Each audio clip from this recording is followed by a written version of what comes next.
Existing in the modern American political climate is exhausting. If, like me, you try to remain well-informed and tuned in, then you likely find yourself feeling a bit crazy from time to time. The United States of today is not the most divided it has ever been, but that's only because there was an entire civil war to abolish slavery. It's still incredibly polarized nonetheless, and this chaos of modernity cannot be ignored. Chaos and state execution in the streets, protests, loss of rights, attacks on civil liberties, an unpopular war, and an economic slump under the Trump administration. There have been uncountable comparisons now between the state of things in Weimar Germany or Rome and its imperial decline. The people know that things are bad. They feel it quite literally in the cost of living. Moreover, work is hard to find. Home ownership is a far-off dream for younger generations, and in short, most Americans are just getting by. News and politics abound now with shadowy and unknown enemies. Assumptions and biases are being fed on Fox and CNN. We are being told to hate one another. For example, debates with detractors can become staged with uninformed marks. This is then compounded with dozens of rage bait memes and videos, online activity used to get a rise out of people and further ostracize them, further otherize them. After that, you might hear your favorite streamer say that the same group of people are dirty and akin to dogs, deserving of poverty. And then, days later, you're repeating these same talking points back to me at a party on a Saturday night. But these material conditions we find ourselves in which so many are buffeted with misinformation, with poverty, debt, with an overall dissatisfactory quality of life, has its roots in perhaps the greatest failure in American history. The Constitution of the United States is the foundational text of American law. It is through the structure provided by this document that the government of the United States has been developed. The limits of government were a primary concern for the Founding Fathers, and this tension between making an actionable, legitimate state capable of acting on behalf of its citizenry and preserving the individual liberties of its citizenry resulted in the Bill of Rights. While I do hope you have some pre-existing knowledge about the Constitution and the Bill of Rights, if you do not, the Bill of Rights is the portion of the Constitution that entitles an individual to their rights. It is here that the rights to free speech, the rights to bear arms, and protections against unlawful search and seizure are established. The first 10 amendments of the Constitution spell out these boundaries in which the government may not cross the people, so to speak. The ramifications of these freedoms are pretty massive, and wherever you fall on the political spectrum, you likely have at least some level of appreciation for the Bill of Rights, at least conceptually. Though, the greatest failure in American history comes from the far less known Second Bill of Rights. In 1944, Franklin Delano Roosevelt, FDR, gave his State of the Union speech. In it, Roosevelt introduced the concept of the Second Bill of Rights.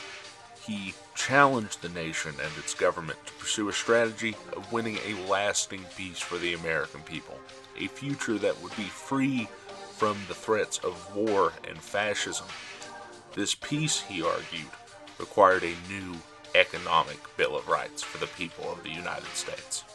FDR's new Bill of Rights included the right to a useful job in the industries of the nation, including shops, farms, or mines, the right to earn enough to provide adequate food and clothing and recreation, the right of every farmer to raise and sell his products at a return which will give him and his family a decent living, the right of every businessman, large and small, to trade in an atmosphere of freedom from unfair competition and domination by monopolies at home or abroad, the right of every family to a decent home, the right to adequate medical care, and the opportunity to achieve and enjoy good health, the right to adequate protection from the economic fears of old age, sickness, accident, and unemployment, and the right to a good education. The proposed amendments to Roosevelt's Second Bill of Rights may seem shocking to modern sensibilities. We have, for the last half-century or so, been told of the evils of government and its inefficiency. After all, Ronald Reagan and the inheritors of his legacy have waged a long and non-stop war on the very concept of governments providing public goods, favoring a style of laissez-faire capitalism and privatization of public goods. The truth, however, is that FDR and his administration failed to make his second Bill of Rights a reality. Partly because Roosevelt would die only a year later in April of 1945, and partly because the economic Bill of Rights he suggested cannot be maintained in a capitalist framework. The rights espoused by the new Bill of Rights were a mix of capitalist idealism and socialist intervention, a commitment to ensuring general prosperity through state intervention and free markets. The truth, however, is that such conditions are in the long term untenable to both private and public interests. Before I go any further, I want to stop for a moment and discuss Franklin Delano Roosevelt himself. FDR is a really contentious topic sometimes, given that he has a legacy of both beating the Nazis in World War II, combating the Great Depression, but also Japanese internment camps and redlining. He is a very mixed figure. And I, as an Appalachian person, had basically my whole community, it would seem, built out of the WPA and the response to the Great Depression. He is a very interesting character, and somebody who expanded the role of the presidency, whether you like that or not. He expanded the role massively.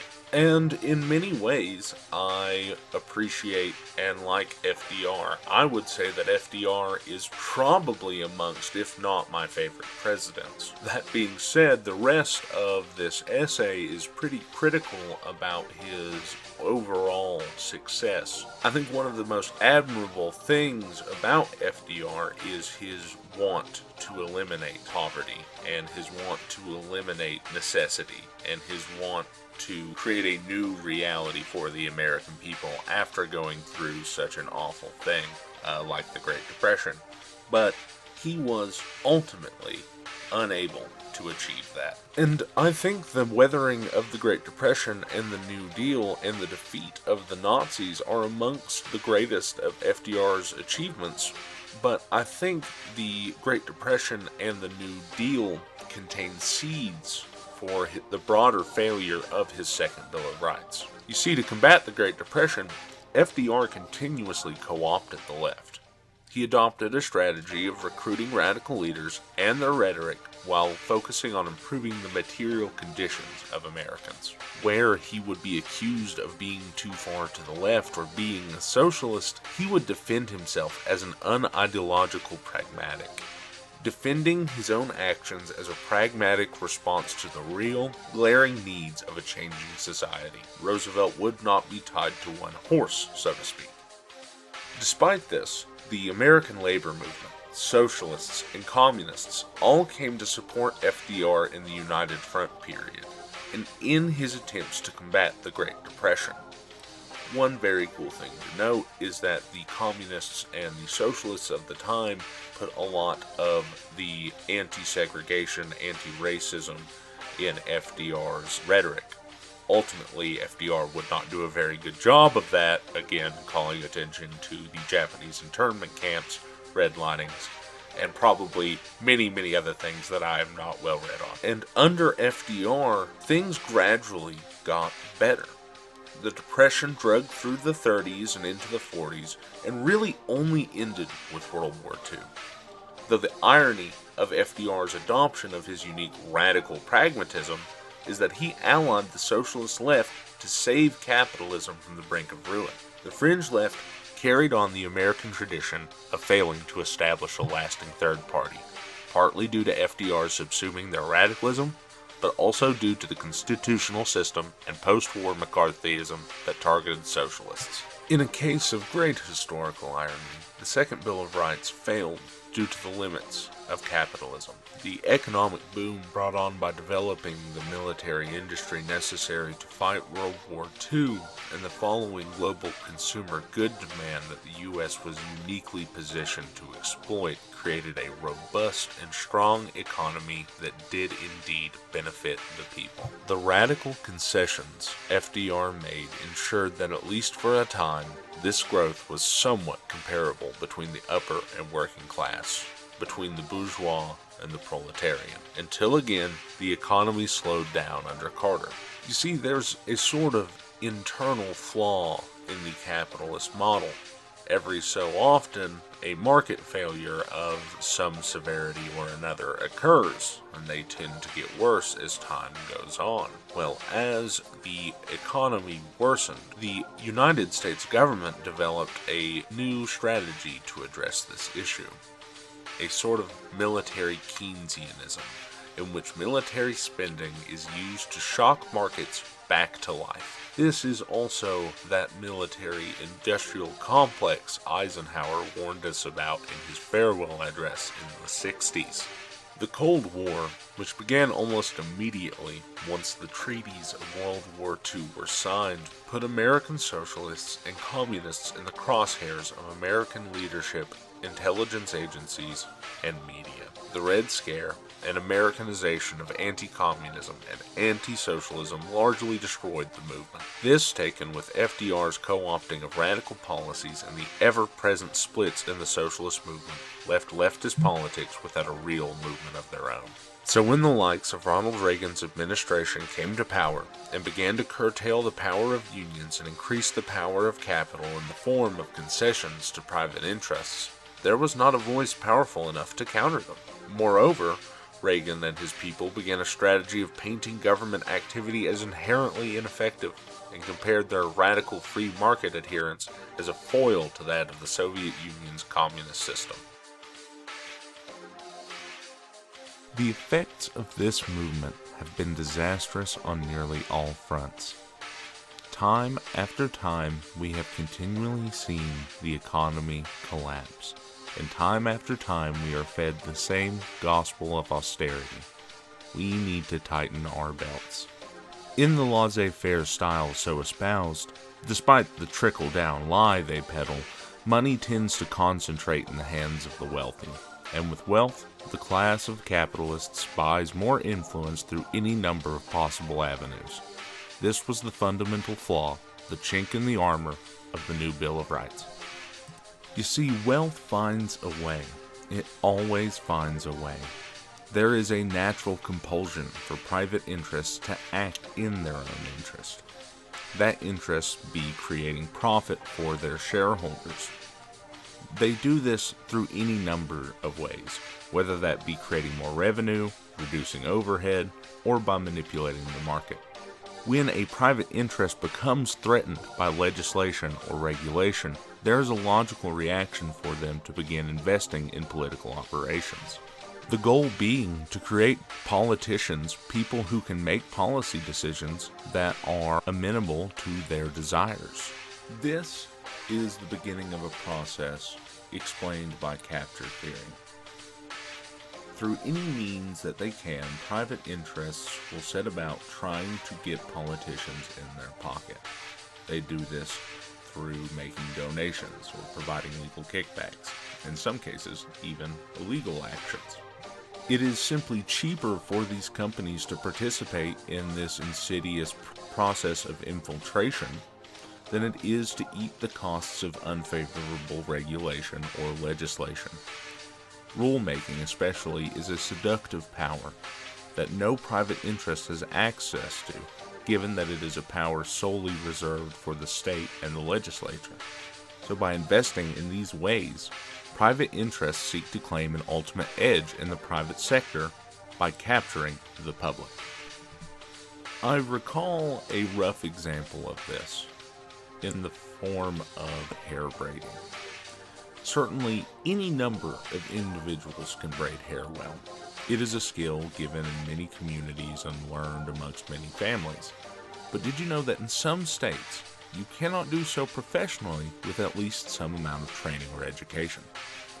Does that mean that the average hair braider has a reduced ability to braid hair just because they do not have a college degree in it? It is unlikely to suspect as much, and this regulation was not made to protect consumers from damage caused by an untrained braider.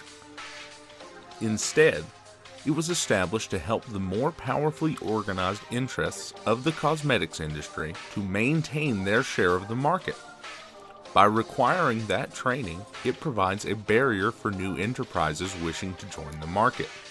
Certainly, it won't stop everyone, but it will reduce the access that public individuals have to joining the industry and getting a cut of the pie.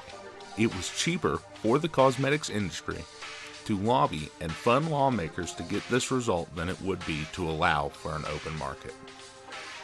And this, I believe, is what has happened in the 80 years since FDR's presidency. This is the same bad seed that brought low the hopes of the Second Bill of Rights. While Franklin Delano Roosevelt wanted to establish a lasting peace for America in which they would enjoy freedom from certain economic woes, those freedoms inherently clash with the profit-maxing of capitalists. In the case of the United States, the Constitution limits on government overreach meant that bringing this profit maximization to heel was incredibly difficult, and it was only a few decades before FDR when his cousin, Teddy Roosevelt, took on the private interests of his day and curtailed the power of the trusts. Now, as America approaches its 250th birthday, we find our modern society in a state of turmoil. There is no economic rights that Americans are entitled to, and those God-given ones from the original Bill of Rights seem more and more curtailed. The wealth distribution of the day is worse than the Gilded Age of monopoly and corruption. Our news is bought and owned by businessmen. Our social media peppered with business-funded think tank ads. Our politicians openly conduct insider trading, and to be clear, neither party is innocent of this. This is a devil that most of our powerful politicians have danced with, and it is few and far between that politicians turn down such lucrative opportunities. So, what is the answer to the failure of the Second Bill of Rights? What is the answer to the darkness of the day? What can we possibly do to combat the great rot that festers in American politics? What can we do to combat the greatest failure in American political history? What we have here is a dream yet realized, but one that can be made real. In times in which there seems to be little hope, when no one else will speak for us, there is only one thing we can do. Roll up our sleeves and try again.